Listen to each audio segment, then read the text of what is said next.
over the years, I've been asked this question many times. And so I wanted to share what my answers are and what experience I've had. But many folks ask, what should it cost to market your small to medium-sized business? And that is the right question, but sometimes it's the wrong mindset. And so on today's show, I'm going to explain to you the mindset that I take around this and what I encourage all of our clients to use. And if you take this approach, you're going to have a much clearer picture of what it should cost to market your business. So stay tuned and we'll dive right in.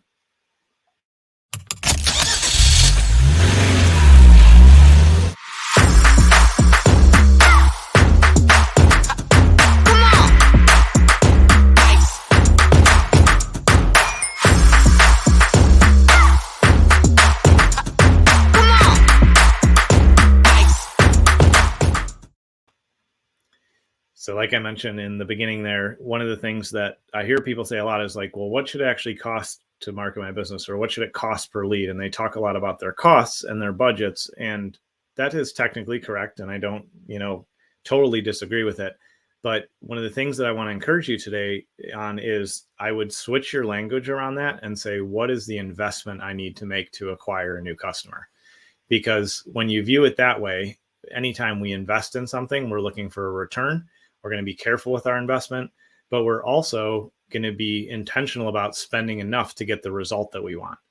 And so that's the first thing to really think about as you think about what should it cost to market my business is, instead of viewing it as like a negative cost or something you have to do, start thinking it as like, here's an investment I get to make. And how do I invest responsibly? And how can I invest in something that is going to make a huge difference for my business, help me grow in the long run, and not look at it as like, well, I have to do this. Having to do things makes it a lot harder to focus on the positivity of it. And when we switch that language and that attitude around, it makes a huge difference. I've seen that happen with multiple clients who go, I'm happy to invest and happy to, keep investing until I get the right type of clients, the right kind of leads and things like that. And that mindset will help you win in the long run, instead of thinking, oh, here's a cost I have for marketing and I'm going to stop and start this, or I'm going to try it and see if it works. That's very short-term, that's a short-term mindset. And it's not going to pay you well. Generally speaking, those who spend the most to acquire the best customer, will win in the end. They're going to get the best results.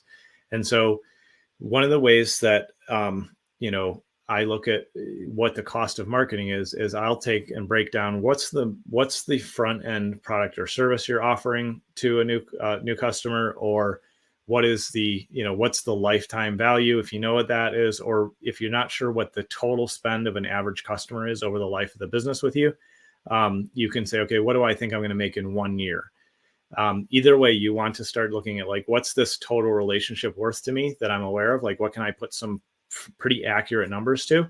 And so if you look at a client and say, okay, they're going to spend, $10,000 a year with me, then in looking at that $10,000 of revenue, how much of it is going to be profit? Oftentimes, as I run this scenario with our clients, which I'd be happy to do with you, just have to reach out at businessmarketingengine.com or message me down below or comment, and I'll reach out to you. Oftentimes we'll say, okay, here's the total revenue you're getting from a customer in 1 year, and what's your profit margin? And let's say you have a 30% profit margin. Then out of that 3,000, what percentage should we spend on acquiring the customer?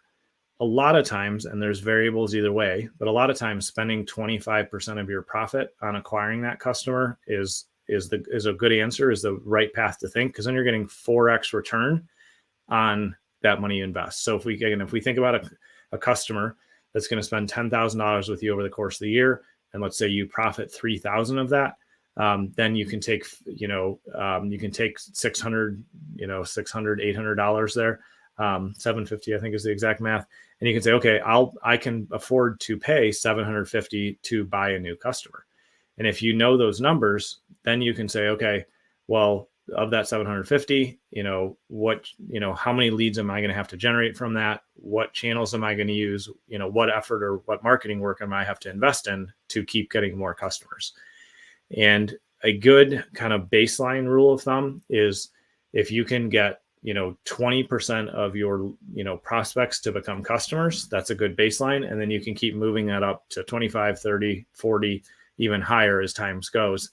But that will show you, okay, if I'm going to, get 20% of my customers to buy from me, or 20% of the leads to buy from me, then how many leads do I need to generate and what would be the cost per lead?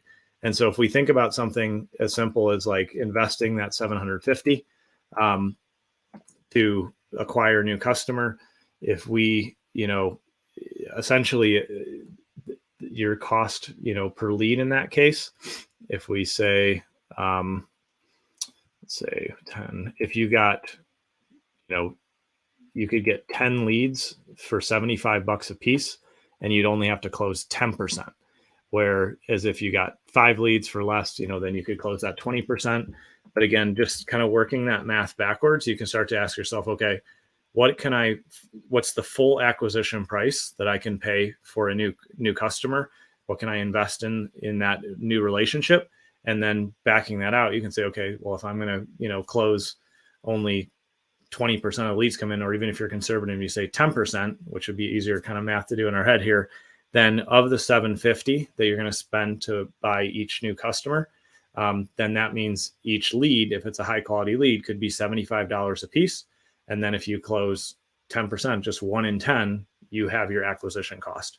So that's a quick kind of verbally talking through the exercise that I take our clients through. And the important thing is to remember is you ultimately want to get to around 10% of your revenue dedicated to marketing. And you should be getting the best results from it. You should be, optimizing it and getting higher return. But the more you can increase your marketing spend, which can include traffic that you're paying for, marketing folks you're working with, whether internally or externally, internal work you do to drive that marketing work, whatever it is, collect all that and say, okay, in total, if we spend 10% of our revenue, then how many customers can we buy each year? The other key to really be aware of as you think through, like, what does it cost or what is the investment as it relates to marketing my business, is if you stop and start marketing, you're going to never achieve your best return on investment. So the ideal is to make sure you set a budget that you're comfortable with and then run with that indefinitely and keep incrementally moving it up.